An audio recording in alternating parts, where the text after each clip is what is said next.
entrevistas y el contexto que me proveyeron los cónsules de Honduras y de México en Houston, Lastenia Pineda y Eduardo Ibarrola, respectivamente, fueron decisivos para entender las causas que provocaron este terrible incidente. La cónsul mexicana Carolina Zaragoza, encargada de protección a los inmigrantes, actuó como una maravillosa y generosa fuente de apoyo para muchos de los sobrevivientes y los defendió y protegió mucho más allá de lo que requerían sus funciones diplomáticas. Fue, además, un cuidadoso y respetuoso puente de contacto con algunos de los entrevistados. Carolina sabe más de este caso que cualquier otra persona, pero, amablemente, compartió mucha desinformación conmigo. Muchas gracias, Carolina. El magnífico libro de Luis Alberto Urrea, The Devil's Highway, sobre la muerte de 14 inmigrantes en el desierto de Arizona, me convenció de que es preciso contar este tipo de historias. Sin denuncias, sin un sentido de urgencia, nada cambiará el cementerio que todos los días crece en la frontera de México y Estados Unidos. Al final de cuentas, hubiera preferido no tener que escribir este libro. Pero la historia de los 19 muertos de Victoria y de los sobrevivientes se tiene que contar con la esperanza de que más tarde no se vuelva a repetir. Nota: una parte de los ingresos de este libro será destinada a organizaciones que ayudan a inmigrantes dentro y fuera de Estados Unidos. Para más información sobre cuáles son esas organizaciones y cómo ponerse en contacto con ellas, favor de visitar el sitio de internet www.jorgeramos.com. Prólogo. Ha sido la peor tragedia de inmigrantes en la historia contemporánea de Estados Unidos. Nunca había habido tantos muertos indocumentados en un solo incidente. En mayo del 2003, 19 personas murieron por asfixia, deshidratación y calor, luego de quedar atrapadas durante 4 horas dentro de un tráiler. Entre los muertos había un niño de 5 años de edad. Desde adentro, era imposible abrir las puertas del tráiler que se dirigía durante una calurosísima y húmeda noche de primavera de Harlingen, Texas, a la ciudad de Houston. En el tráiler había por lo menos 73 inmigrantes indocumentados que, tras cruzar ilegalmente la frontera desde México, aspiraban a internarse en territorio norteamericano en busca de trabajo y mejores oportunidades de vida. Pero pudieron haber sido muchos más.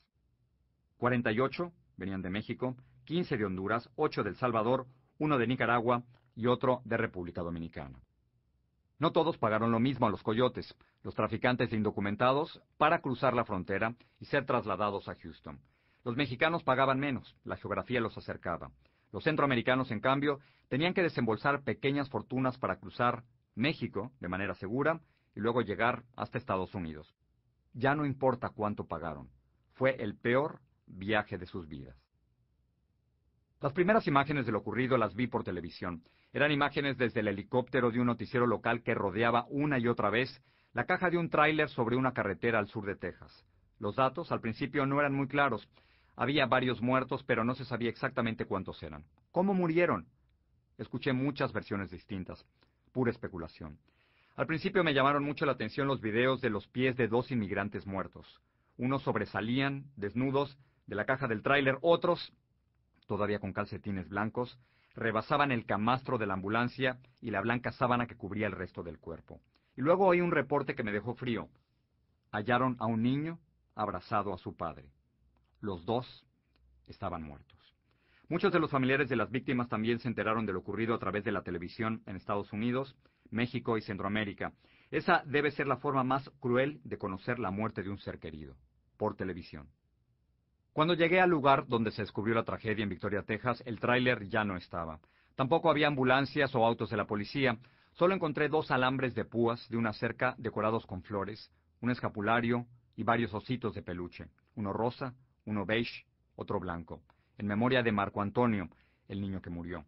Sobre el césped, amarillo y seco por las altas temperaturas, muchas cruces, blancas y negras, de todos tamaños, con los nombres de algunos de los muertos. Vi algunas tarjetas y cartas que ya no pude leer. La lluvia, el viento y el sol las convirtieron en descoloridos pedazos de papel. Eran, después de todo, mensajes cuyos destinatarios ya se habían ido. Podía imaginarme lo que decían. Para mi primo, para mi esposo amado, para mi querido hermano.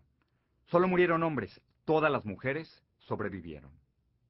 Junto a mí, frente a ese recordatorio de la muerte improvisado y temporal, estaban 4 de los sobrevivientes de aquella larga noche: Enrique, Alberto, José e Israel. Miraban las flores y las cruces en total silencio. No eran para ellos, pero pudieron haber sido. Unos minutos más dentro del tráiler y quién sabe. Las lágrimas le escurrieron primero a Israel, Enrique y Alberto tampoco aguantaron más y se alejaron por la misma carretera que recorrieron aquella madrugada del miércoles 14 de mayo del 2003 y de la misma manera, sin voltear hacia atrás. José, en cambio, se quedó impávido, paralizado, en una especie de rezo durante una tardía ceremonia. Lo tuve que tomar del brazo y llevármelo de ahí. Ahora, el que no aguantaba más era yo. El aire pesaba, estaba cargado de recuerdos. El niño, me escuché murmurar, el niño. Pensé en mi hijo, de la misma edad, que nació en Estados Unidos y que por lo tanto no tuvo que cruzar ilegalmente la frontera. Y por un momento me quebré. Sentí las lágrimas a punto de reventar, pero no sé cómo logré dejarlas bailando en la orilla de los párpados. Las sequé con la parte de atrás de mi mano izquierda, le di la espalda a las flores, a los ositos, a las cruces y pedí un micrófono. Trabajar. Esa era mi forma de evitar el llanto y de aislarme del dolor que arrastraban consigo las memorias de 4 sobrevivientes. Era el mismo escape que había utilizado durante los actos terroristas del 11 de septiembre del 2001 y en la cobertura de las guerras. Si trabajo, me encierro y puedo funcionar. Si no lo hago, el momento me domina emocionalmente y no hay forma de sacar el reportaje. Estábamos ahí para grabar un programa especial de televisión sobre la tragedia que vivió un grupo de indocumentados en Victoria, Texas. Enrique, Alberto, José e Israel habían aceptado, valientemente, voluntariamente, acompañarnos a mí y al equipo de producción al mismo lugar, junto a la carretera Interestatal 77, donde se estacionó el tráiler y donde fueron rescatados. Estoy seguro que cuando aceptaron participar en la grabación del programa, no se imaginaron que sería tan duro revivir las 4 horas que padecieron dentro de ese camión. Sin embargo, era demasiado tarde para echarse atrás. Este libro surge del programa Viaje a la Muerte transmitido por Univisión y no es más que un extenso reportaje con fuentes de primera mano de lo que ocurrió aquella noche y aquella madrugada.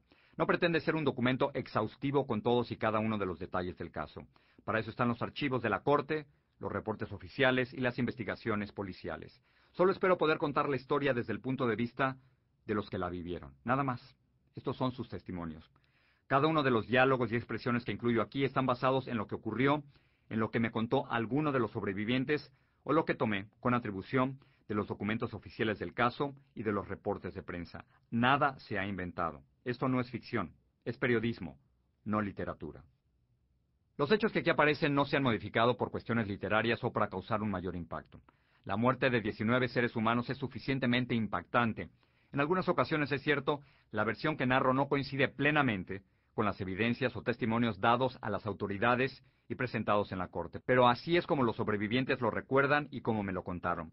No descarto tampoco que algunos de sus relatos y recuerdos pudieran estar alterados por el tiempo, por el trauma y para protegerse legal y psicológicamente. Sin embargo, solo incluyo lo que ellos me contaron y nada más. 4 sobrevivientes me relataron sin guardar casi nada, y paso por paso, lo que ocurrió dentro de ese tráiler. Sus relatos son desgarradores, pero al mismo tiempo encierran verdaderas historias de valentía y de deseo de vivir. Sus historias también levantan muchas preguntas. ¿Por qué nadie detuvo el tráiler en la carretera? ¿Escuchó el chofer los gritos de auxilio de los inmigrantes? ¿Por qué no puso a funcionar antes el sistema de aire acondicionado? ¿Qué pasó con al menos una llamada telefónica que se hizo desde el tráiler pidiendo ayuda? ¿A quién se le ocurrió meter ahí a tantos inmigrantes? ¿Y quién carajos metió ahí a un niño de 5 años? ¿Quién? Además de que este caso sienta un precedente por el número récord de inmigrantes muertos, a nivel legal también deja una huella. Esta es la primera vez que traficantes e indocumentados pueden ser condenados a la pena de muerte. Nunca antes existió esa posibilidad. La información aquí contenida acerca de los coyotes y las otras personas implicadas en este incidente está basada en los testimonios de diversos sobrevivientes, en las declaraciones de varios acusados después de que fueran arrestados por las autoridades y en varios informes de policía y ley federal. Es importante aclarar que además de aquellos individuos que se consideraron culpables de los crímenes de los que fueron acusados en conexión a este asunto, estos individuos aún no han sido condenados por ningún crimen. El alcance de sus implicaciones en el asunto tendrá que esperar el juicio legal. Espero que también quede claro que la responsabilidad de las 19 muertes no debe caer únicamente en los coyotes que participaron en este incidente. Las fallidas políticas migratorias de varios gobiernos de Estados Unidos y las terribles condiciones económicas y sociales creadas por muchos gobiernos mexicanos son también, en parte, culpables de estos fallecimientos. Aquí nadie se puede lavar las manos. Este caso es importante porque reabre el